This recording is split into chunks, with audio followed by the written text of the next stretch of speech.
नमस्कार, स्वागत है आप सभी को हमारे चैनल पर।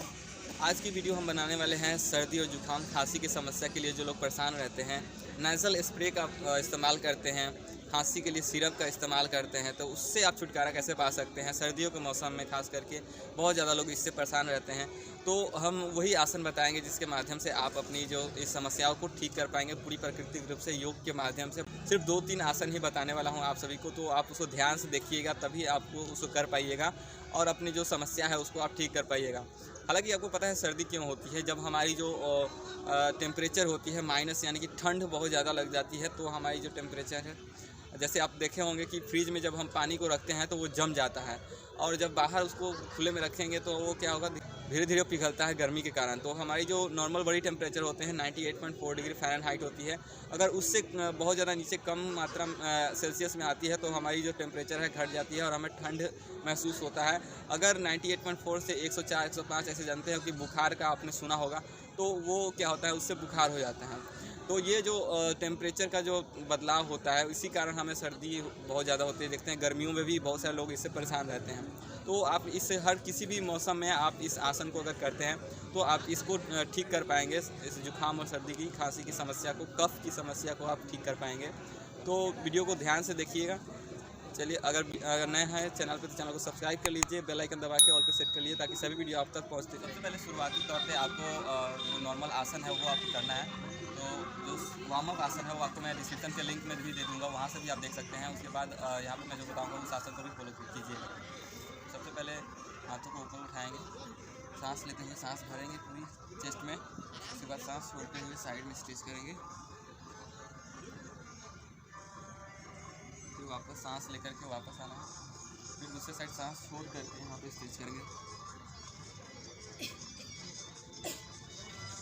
तो ऐसे आप 1 से 2 बार रिपीट करेंगे, फिर सांस लेकर ऊपर हाथों को स्ट्रेच करेंगे ऐसे, फिर सांस छोड़ेंगे, फिर आपको स्ट्रेच करना है। तो यहाँ से हम आगे बढ़ेंगे। जो पहला जो आसन है, नाक बंद की जो समस्या है उसको आपको ठीक करेगी और ये नाभि के क्षेत्र पर कार्य करके पूरी जो नर्वस सिस्टम है उस सबको पूरा तंदुरुस्त करेगी, यानी कि उसको खोलेगी और तब जाकर के आपकी जो नसल एरिया है उसको इफेक्ट पड़ेगा उस पर। आप इस पर करने के लिए सबसे पहले क्या करना होगा, आपको पद्मासन में बैठना होगा ऐसे करके। अगर नहीं भी बैठते हैं तो हमको आगे का प्रोसेस बताएंगे आप कैसे करेंगे। अगर पद्मासन में नहीं बैठने आता है तो सिंपली सा ऐसे है। अगर पद्मासन में नहीं बैठने आता तो उसका भी वीडियो हमने बनाया है, नीचे डिस्क्रिप्शन में आप उसको चेक कर लीजिएगा। तो यहाँ पर सबसे पहले जो है आप पद्मासन में ऐसे बैठ जाएंगे। उसके बाद जो दोनों हथेली है जस्ट कमर के नीचे यहाँ पर बगल में रखना है, कमर के बगल में। फिर यहाँ से सांस लेते हुए दोनों पहले घुटने को ऐसे उठाना है और फिर सांस लेकर के ऐसे उठाना है। तो इतनी हाइट पे आपको मिनिमम कम से कम यहाँ तक उठा के रखना है और धीरे से आपको बोलना नहीं है। मैं यहाँ पर नॉर्मली बताने के लिए आपको बता रहा हूँ।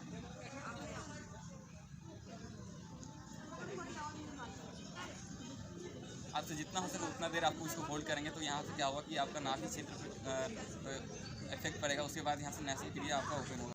तो ये जो पहला है इसको आप 2 से 4-5 बार जितना हो सके आप उतना देर उठाएंगे और होल्ड करेंगे, तभी जाकर के इस पर कार्य होगा और आपकी जो जुकाम की समस्या है वो ठीक होगी। दूसरा आसन है जो हम आपको बताएंगे, तो आपको क्या करना है कि ऐसे अगर आप पद्मासन में नहीं बैठ पाते हैं तो सिंपली आपको ऐसे दोनों पैरों को क्रॉस करके बैठ सकते हैं। ऐसे आप देख सकते हैं, ऐसे क्रॉस करके बैठेंगे, दोनों पैर ऐसे यहाँ पर एक के ऊपर एक चढ़ा करके और फिर यहाँ से आपको उठाना है। फिर ऐसे सांस लेकर के ऐसे उठाना है।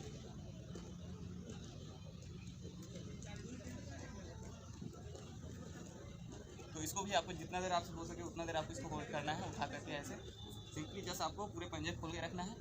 फिर आपको सांस लेना है और उठा देना है।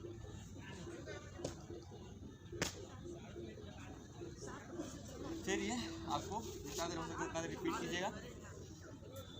अब जो आगे जो बताएंगे कि जैसे कि खांसी जो होता है बहुत ज़्यादा, कफ के एरिया जो हमारे इफेक्ट पड़ता है लंग्स पे, तो उसको कैसे ओपन करेंगे। तो उसको ओपन करने के लिए सबसे बहुत ही महत्वपूर्ण आसन है वो भुजंग आसन। तो मैं आपको बताता हूँ कैसे उसको करना है। सबसे पहले आपको चेस्ट के बल, आपको पेट के बल लेट जाना है यहाँ पर ऐसे, दोनों पंजों को बाहर रखना है। फिर यहाँ से एल्बो को बेंड रखना है, यानी कि कहनी को आपको मोड़ करके रखना है। फिर सांस लेते हुए दोनों पंजे को दबाते हुए ऐसे आपको उठाना है सांस लेकर, और आगे जितना देर हो सके उतना देखना है। यहाँ पर बहुत सारे लोग ऐसे इसको ऊपर उठा देते थे, इससे कमर पे प्रेशर आएगा, ऐसे नहीं करना है आपको। सिंपली ऐसे ही आपको केबली को बेंड करके आपको रखना है, मोड़ करके ऐसे, और फिर सांस लेते रहना, छोड़ते रहना, स्थिति में रहना है।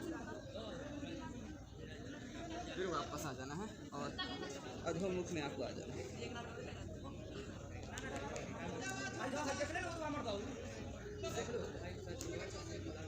ये एरिया जो है आपकी जो खांसी की समस्या है उसके लिए बहुत ज़्यादा, क्योंकि यहाँ से चेस्ट का ओपनिंग होगा, हृदय जो हार्ट होता है उसका ओपनिंग होगा, और ये फिर एक्सपैंड करेगा, यानी चौड़ाई को आपको बढ़ाएगा, छाती का भी, और आपके एरिया को इसको ओपन करेगा, तभी जाकर के अभी जो लंग्स की समस्या है उस पर कार्य होगा। फिर एक और आसन उसमें अगर आप ये ऐड कर देते हैं, थोड़ा सा एडवांस है लेकिन आपको इसको प्रैक्टिस करेंगे तो हो जाएगा धीरे धीरे, दीवार के सहारे। पहले सांस लेना है और धीरे से सांस छोड़ते हुए पीछे जाना है,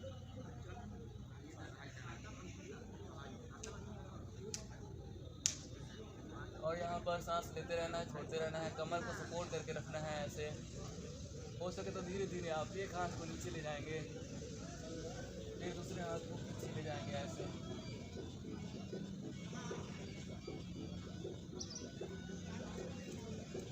फिर वापस आके सांस लेना है, और फिर आपको रिपीट करना है। दूसरे साइड में आपको झुक करके ऐसे रखना है, और दूसरा हाथ ऊपर स्ट्रेच करना है।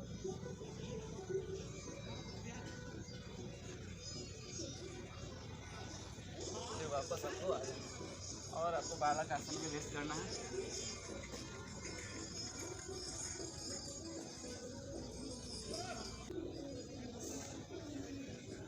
तो इस तीनों आसन को अगर आप फील करेंगे तो देखेंगे कैसा कि आपको महसूस होता है कि आपकी जो चेस्ट पर और आपकी जो नेज़ल एरिया है उस पर कार्य होता है, और इससे क्या होगा कि आपकी जो समस्या है कफ का या सर्दी का, तो ये सब जो है पूरी तरह से समाप्त होगी धीरे धीरे। 1 से 2 दिनों में पक्का है कि एकदम आपकी जो जिससे आप समस्या से परेशान हैं, इस सब समस्याओं से आप दूर हो जाएंगे। तो ये सब बहुत ही लाभदायक है सर्दियों में अगर आप करते हैं तो। और सूर्य नमस्कार इसमें अगर एडिशनल करते हैं तो बहुत सारे समस्या आपकी जो है ख़त्म हो जाएगी, जितना भी प्रॉब्लम है, बीमारियां हैं, तो उसका भी मैंने वीडियो बनाया है, उसका भी नीचे डिस्क्रिप्शन में लिंक दे दूँगा, वहाँ से आप उसको देख करके आप उसको भी प्रैक्टिस कीजिएगा।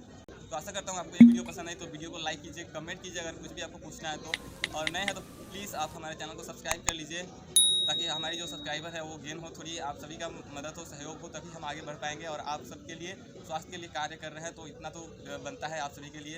एक लाइक छोटा सा कर दीजिए, और कमेंट और शेयर भी जरूर कीजिए इस वीडियो को, ताकि और भी लोगों को इससे लाभ मिले। मिलते हैं नेक्स्ट वीडियो में, तब तक के लिए जय हिंद।